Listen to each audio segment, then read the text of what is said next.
नमस्ते नमस्ते म हो विश्व बन्जारे। तपाईँ अहिले हेर्दै हुनुहुन्छ बन्जारे टाइम युट्युब च्यानल। तपाईँ मेरो युट्युब च्यानलको पहिलो दर्शक हुनुहुन्छ भने प्लिज मेरो युट्युब च्यानललाई सब्सक्राइब गरेर सेयर गरिदिनु होला।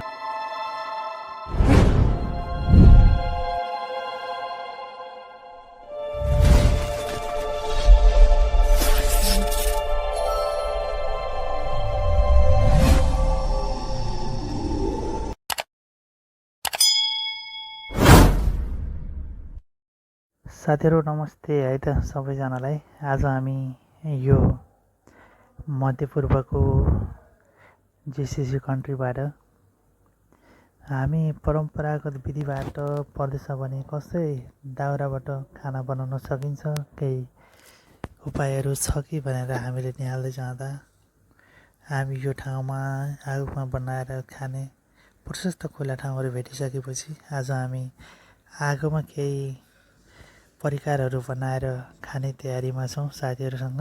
यो बाहिरको दृश्य हो जहाँ हामी छौँ। तपाईँहरूलाई यो भिडियो म सम्पूर्ण देखाउने छु। कहाँबाट हेर्दै हुनुहुन्छ यो भिडियो पक्कै पनि कमेन्ट गर्न नबिर्सनुहोला। र दाउराहरू मैले भेटेँ, यस्तो खालको दाउराहरू भेट्छ यहाँ, त्यहीबाट फालेको दाउरा साउरा। अनि म यो लिएर चाहिँ उहाँ मेरो दोस्तहरू उहाँ सबै मैले उहाँ लाग्छु, तपाईँहरूले देख्नुभयो भएन। यति बेला हामी सबैजना आफ्नो काममा व्यस्त छौँ। कसैले आगो बालिरहेका छौँ त कसैले परिकारहरूलाई मसलामा दमदार यसलाई मिश्रण गरेर आगोमा सेकाउनको लागि तयारी गरिरहेका छौँ। अब तपाईँहरूलाई यसको स्वाद कस्तो आउँछ हामी एकदमै देखाउन आतुर पनि छौँ र तपाईँ हेर्न पनि आतुर हुनुहुन्छ भन्ने हामीलाई लागेको छ।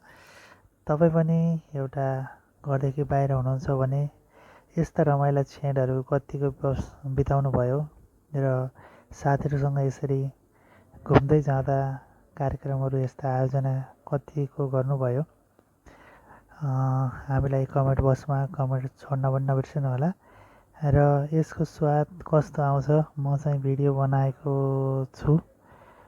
तपाईँहरूलाई यो भिडियो अवश्य पनि मनपर्छ होला भन्ने आशामा छु। यस्तै यस्तै मेरा भ्लगहरू आउने क्रम त जारी नै छ र एउटा लामो समयको बसाइसँगै यो विदेशमा जुरेको एउटा यो रोमान्टिक वातावरणमा देखिएको दृश्य तपाईँलाई पनि अवश्य मनपर्छ भन्ने महसुस गरेर नै मैले यो भिडियोहरू लिएर आएको छु। अझै अगाडि दामी भयो है, दामी।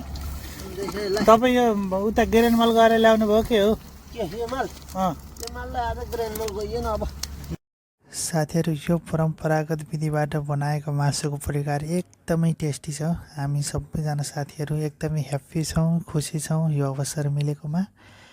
र तपाईँहरूलाई यो भिडियो कस्तो लाग्यो कुनै एउटा कमेन्ट छोडेर हामीहरूलाई प्रतिक्रिया पनि दिन नबिर्सनु होला। तपाईँ पनि परदेशमा हुनुहुन्छ भने हाम्रो भिडियो हेरेर पक्कै पनि तपाईँ पनि जाने मन गर्नुभयो होला।